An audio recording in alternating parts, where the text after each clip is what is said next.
Welcome back to another quick guide. Today I'll teach you how to view two windows side by side. Windows 10.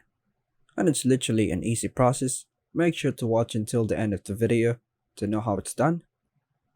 Now, Arrow Snap is an intriguing feature of Windows 10 that organizes windows automatically into tiles or side by side.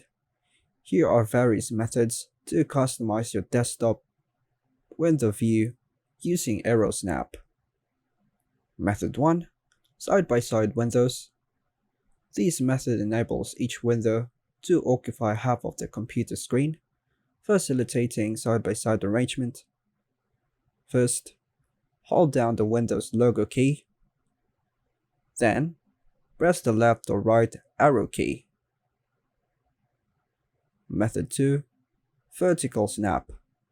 Another option is to utilize Arrow Snap for maximizing or minimizing open windows on your desktop. First, hold down the Windows logo key and simultaneously press the up arrow key to snap the window to the top half of the screen.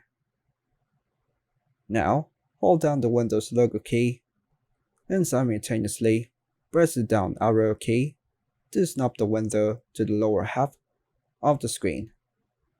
Press the Windows logo key and the up arrow key twice to maximize the window. Then, press the Windows logo key and the down arrow key twice to minimize the window. And that's all for now, folks. Thanks for watching.